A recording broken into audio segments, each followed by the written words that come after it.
আসসালামু আলাইকুম এভরিওয়ান। আজকে চলে আসলাম আমরা পার্গি লেক ভিউতে। এখানে ঢুকে প্রথমে দিকে অনেক গাছপালা, ঢুকে তারপর প্রথমে দিকে দর্শনীয় স্থান, এখানে লেখা আছে পার্গি লেক ভ্যালি রাঙামাটি। এখান থেকে বিভিন্ন স্পটে যাওয়ার মতো বোট দিয়ে ব্যবস্থা করা আছে, যদি কেউ যেতে চান তাহলে যেতে পারবেন। তো এখানে প্রথমে দেখতে পাচ্ছি যে একটা সুন্দর একটা স্পট, দেখলাম অনেক কিছু নাম লেখা। তো এখানে দেখতে পাচ্ছি শামীম গাড়িতে বসে আছে।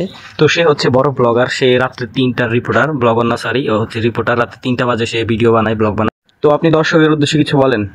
খুব ভালো লাগতেছে। তো রাঙামাটিতে এত সুন্দর পর্যটক আছে আমরা কখনো আশা করিনি।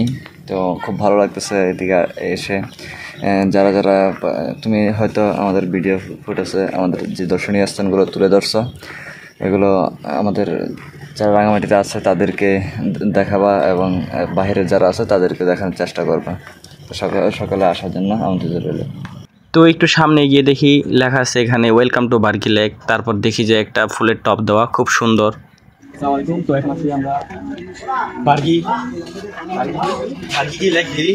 এটা হচ্ছে ভারতের পাশে, খুব সুন্দর একটা ভিডিও, অনেক সুন্দর। এতক্ষণ যাবার ফটোশুট করলাম, শেষে ভিডিওটা নিতেছি, গেছিলাম তাদের জন্য। এখানে আবার খানার ব্যবস্থা আছে, সব ধরনের সুবিধা আছে। এটা হচ্ছে একটা পার্ক, বার্গি লেক ভ্যালি। তো এই যে প্লেসটা অনেক সুন্দর, এদিকে আবার অনুষ্ঠান করার মতো প্লেস আছে। আপনারা যারা সবাই আছেন অনুষ্ঠান করলে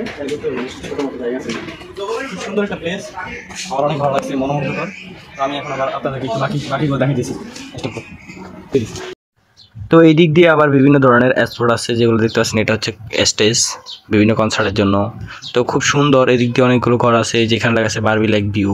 তারপর এদিক দিয়ে সবচেয়ে সুন্দর জায়গাটা হচ্ছে এই দিক দিয়ে, খুব সুন্দর। তারপরে তো হচ্ছে দোকানপাট, এখান থেকে আপনি ঠান্ডা পানি, নাস্তা পানি নিতে পারবেন।